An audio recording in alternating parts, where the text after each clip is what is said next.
네, 늘 새로운 주식, 그리고 꿰뚫어보는 통찰에 목말라 있는 여러분.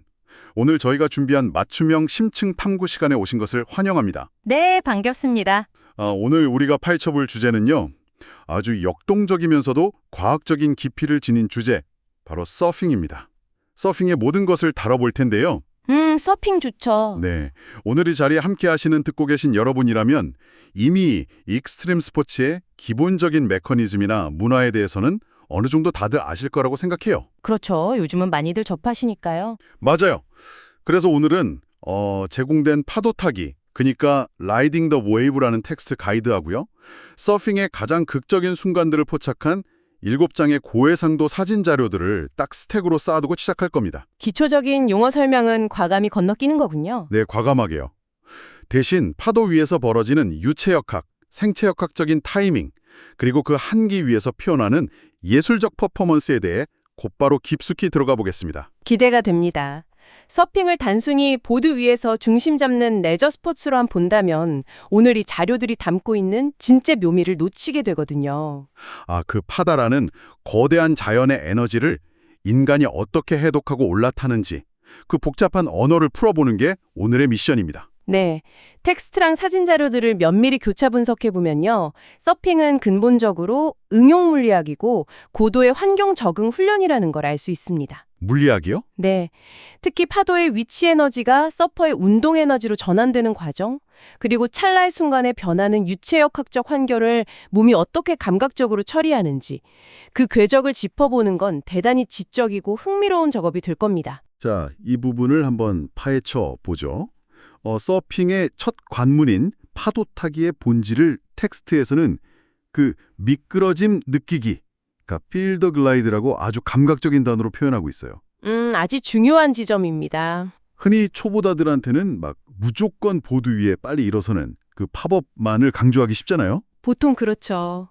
무조건 서라고 하죠. 네, 근데 이 자료는 그 이전 단계, 즉 보드에 엎드린 채로 수면이랑 보드 사이에 발생하는 마찰력을 느끼고 파도의 주기를 감각으로 흡수하는 과정을 집중적으로 다루고 있거든요. 네, 유체역학 관점에서 볼 때 바다 표면의 에너지는 끊임없이 변동합니다. 엎드린 상태에서 패들링을 하면서 파도의 속도랑 동기화되는 이 과정은요, 단순한 워밍업이 아니에요. 워밍업이 아니다. 네, 인간의 몸을 일종의 센서로 활용해서 다가오는 파도, 즉 스웰의 질량과 속도를 측정하는 0점 조절의 시간인 거죠. 0점 조절. 보드를 통해 전달되는 바다의 에너지를 물리적으로 이해하지 못하면 그 위에 일어서는 순간 수면의 표면 장력이랑 보드의 부력이 만들어내는 저항을 이겨낼 수가 없거든요. 그러니까 마치 우주선이 궤도에 진입할 때 정확한 속도랑 각도를 계산하지 않으면 대기권에서 튕겨나가거나 타버리는 거랑 약간 비슷한 원리군요. 아주 적절한 비유네요. 정확합니다. 그렇게 파도의 에너지를 읽어내고 속도를 맞추고 나면 이제 팝업 단계가 오는데 여기서 텍스트가 강조하는 생체역학적 디테일이 꽤 인상적이에요. 어떤 부분이죠? 단순히 막 일어나는 게 아니라 무릎을 굽혀서 무게중심을 극단적으로 낮추고 보드의 요와 피치를 안정시키기 위해서 시선을 진행 방향으로 딱 고정하라고 하더라고요. 그렇죠. 시선 처리가 정말 중요합니다. 초보자의 첫 목표인 직선 주행은 그냥 똑바로 가는 게 아니잖아요. 파도가 부서지는 백스워시의 속도랑 내 보드의 하강 속도를 완벽한 평형 상태로 유지하는 일종의 속도 동기화 과정이라는 거죠. 이 평형 상태를 유지하는 게 왜 그렇게 어려운지 물리적으로 따져보면 진짜 재밌습니다.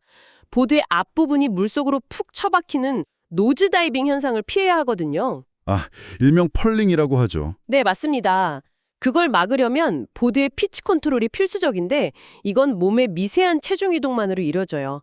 파도 경사면을 따라 내려갈 때 중력 가속도랑 보드의 부력이 충돌하잖아요. 네네. 그 지점에서 서퍼는 본능적으로 자기 무게중심을 보드 중앙에서 꼬리 쪽으로 정말 밀리미터 단위로 조절해야 합니다. 밀리미터 단위로요? 와. 생존을 위한 이 미세한 조정이야말로 서퍼가 바다의 유체역학을 체화하는 첫 번째 단계라고 볼 수 있죠.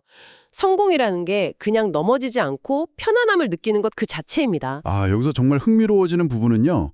이 직선 주행의 한계를 넘어서서 파도의 방향과 속도를 능동적으로 통제하기 시작하는 측면 주행, 즉 트리밍의 단계로 넘어갈 때입니다. 중급자로 도약하는 순간이죠. 네, 스탠스에 따른 생체역학적 차이가 여기서 극명하게 드러나더라고요. 왼발이 앞인 레귤러냐 오른발이 앞인 구피냐의 문제를 떠나서요. 그렇죠. 빠르고 가파르게 깨지는 파도에서 프론트 사이드로 탈 때랑 백 사이드로 탈 때는 요구되는 척추의 회전 토크나 시야각이 완전히 다르잖아요. 맞아요. 여기서 매력적인 점은 백사이드로 파도의 벽을 마주하고 탈 때입니다. 어깨랑 골반을 파도 쪽으로 완전히 비틀어야 하니까 엄청난 코어 근육의 개입이랑 회전력이 필요하거든요. 코어 근육이요. 네, 이제 초보자 단계의 속도 동기화를 넘어서면 서퍼는 파도가 부서지는 속도를 기어코 추월해야만 합니다. 이게 측면 주형의 핵심이에요. 파도보다 더 빠르게 가야 한다? 그쵸? 파도가 깨지는 지점, 에너지가 가장 응축된 포켓에서 벗어나지 않으면서도 수평 방향으로 속도를 쫙 뽑아내는 거거든요. 이건 보드의 레일을 물속에 박아 넣어서 일종의 수준익성 같은 양력과 항력을 만들어내는 고도의 기술입니다. 그 말씀을 들으니까 저희가 보고 있는 첫 번째 사진 자료가 완벽하게 설명이 되네요.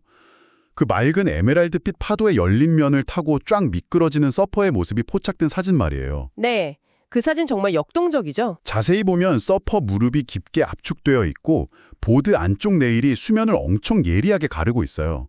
하얗게 부서지는 화이트 워터를 뒤로 하고 아직 깨지지 않은 푸른 물의 벽에서 위치 에너지를 극대화해서 운동 에너지로 전환하는 그 찰나.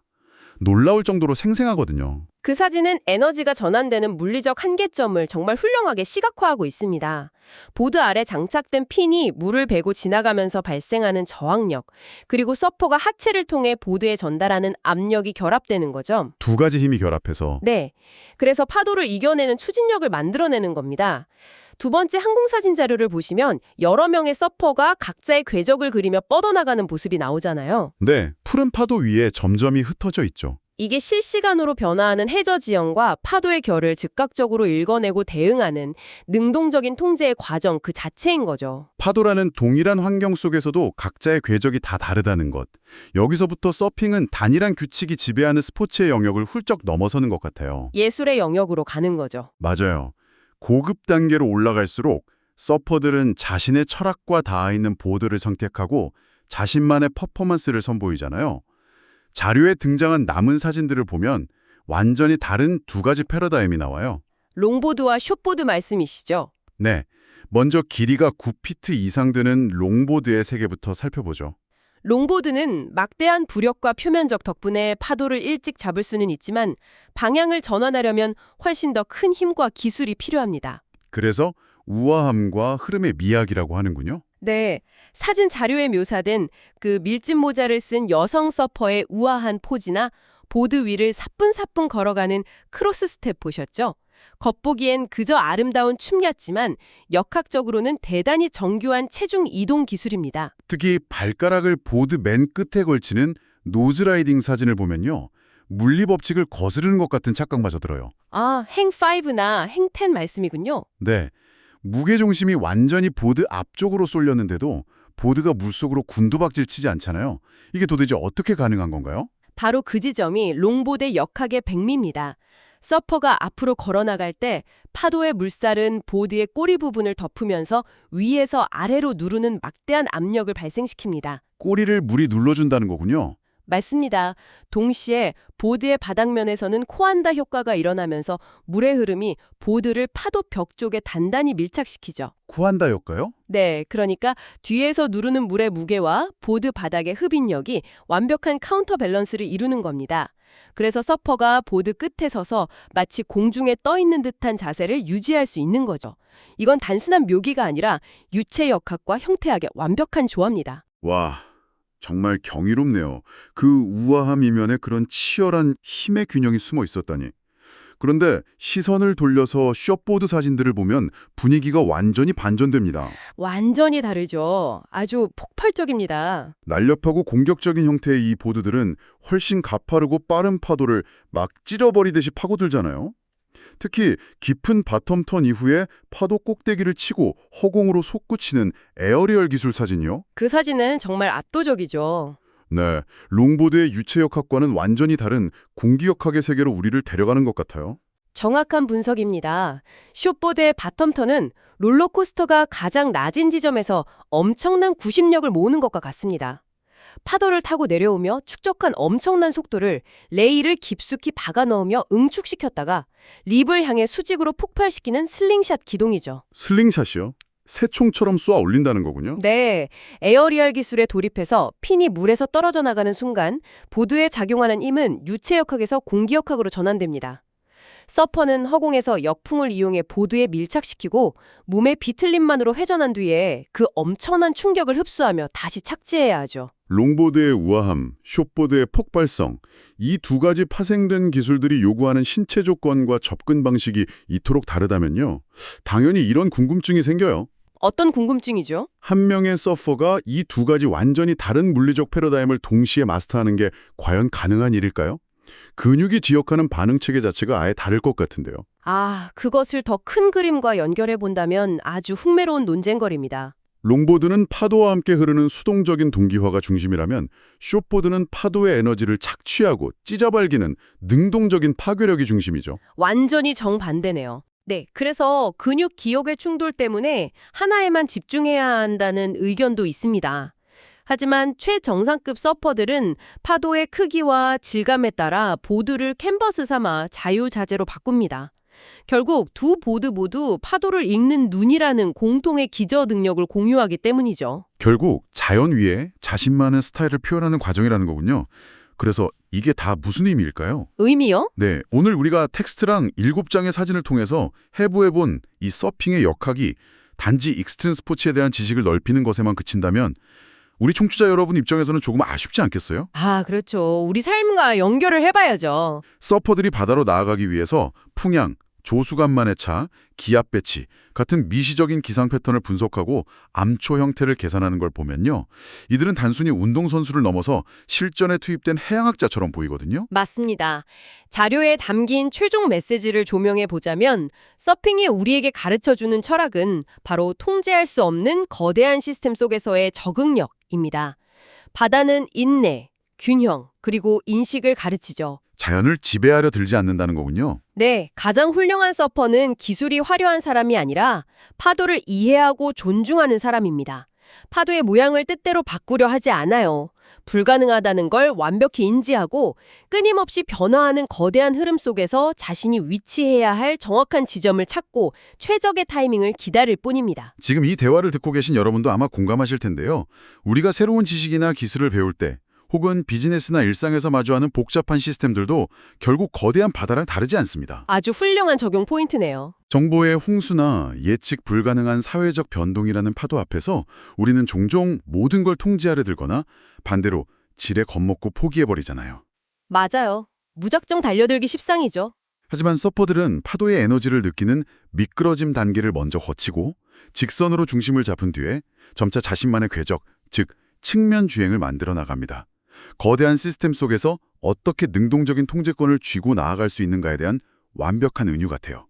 몰입의 최고 단계인 플로우 상태를 가장 직관적으로 설명하는 스포츠가 바로 서핑인 이누도 거기에 있죠. 시스템과 대립하는 게 아니라 거대한 에너지 흐름 속에 나를 동기화시켜서 평소의 한계를 뛰어넘는 퍼포먼스를 내는 겁니다. 정말 깊은 울림을 주는 통찰이네요. 단순히 보드 위에 서는 법을 넘어서서 파도와 인간이 주고받는 물리적, 철학적 상호작용을 짚어보니까 사진 속 서퍼들의 땀방울이 완전히 다르게 느껴집니다. 이건 아주 중요한 그리고 도발적인 질문을 하나 던지게 합니다. 어떤 질문이죠? 축구장이나 육상 트랙 같은 경기장은 철저히 규격화되어 있어서 환경이 변하지 않잖아요. 하지만 서핑의 경기장이 바다는 단 1초도 똑같은 모양을 유지하지 않습니다. 해류와 바람, 바닥 지형이 만들어내는 파도는 지구상에 단 하나도 똑같은 게 없죠. 예측 불가능한 미래 에너지죠. 그렇습니다.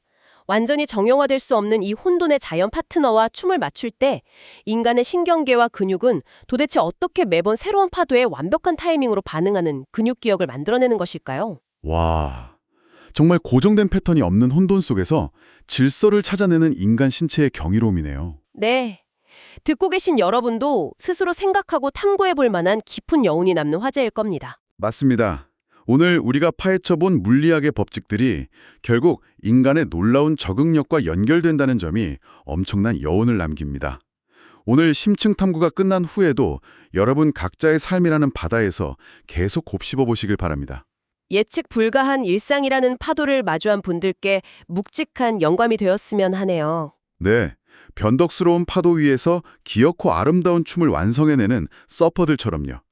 그럼 다음번에도 지적 호기심을 한계까지 밀어붙일 새롭고 놀라운 심층 탐구 자료와 함께 돌아오겠습니다. 지금까지 파도 속 숨겨진 역학과 철학의 세계였습니다.